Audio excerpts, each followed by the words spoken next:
আজি বুটৰ চাটনি বনাম। বুট আৰু মগু দুয়োটাই ভিজা আছে।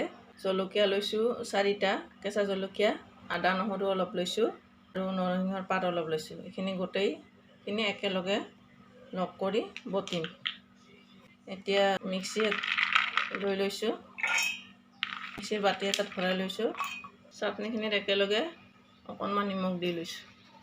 এতিয়া আমাৰ বুটৰ চাটনিখিনি হৈ গ'ল। এতিয়া এটা বাচনত উলিয়াই লৈছোঁ।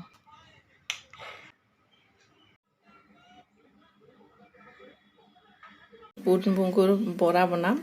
বুট মগুৰ বৰা বনাবলৈ জলকীয়া লৈছোঁ, কেঁচা জলকীয়া কেইটামান লৈছোঁ, ডাঙৰ পিঁয়াজ এটা লৈছোঁ, আদা নহৰু লৈছোঁ অলপ, নৰসিংহৰ পাত লৈছোঁ। এতিয়া বুটৰ লগত জলকীয়া, আদা নহৰুখিনি একেলগে বটি লওঁ।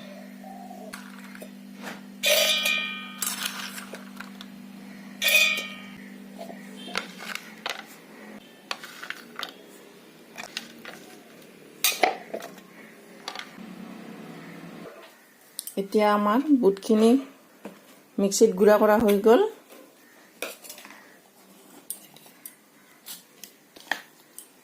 এতিয়া ইয়াত নৰসিংহৰ পাতখিনি দি দিছোঁ। পিঁয়াজখিনি সৰু সৰুকৈ কাটি লৈছোঁ, পিঁয়াজখিনিও দি দিছোঁ। পৰিমাণ অনুযায়ী নিমখ দি দিছোঁ, ধনিয়া গুড়ি অলপ দিছোঁ, জিৰা গুড়ি দি দিছোঁ অলপ, হালধি দি দিছোঁ আৰু জলকীয়াৰ গুড়িটো দি দিছোঁ অলপ। এতিয়া আমি গোটেইখিনি মিলাই সানি ল'ম আৰু ইয়াত দি দিছোঁ পিঠাগুড়ি। পিঠাগুড়ি ডাঙৰ চামুচেৰে 3 চামুচ দি দিলোঁ। এতিয়া এইখিনি চবখিনি মিলাই ভালকৈ সানি ল'ম। এতিয়া আমাৰ গোটেইখিনি মিলাই সানা হৈ গ'ল। এতিয়া আমি এইখিনি বৰা কৰিম। এতিয়া আমি বুটৰ বৰা ভাজিবলৈ কেৰাহীটো বহাই দি দিছোঁ। কেৰাহীটো গৰম হৈ গৈছে, ৰিফাইন তেল দি দিছোঁ। এতিয়া তেলখিনি গৰম হৈ গৈছে, বৰাখিনি এটা এটাকৈ ভাজি ল'ম।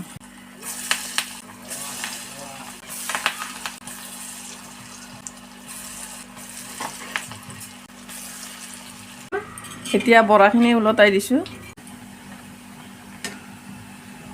এতিয়া আমাৰ বুটৰ বৰা ভাজা হৈ গ'ল। এতিয়া নমাই লওঁ।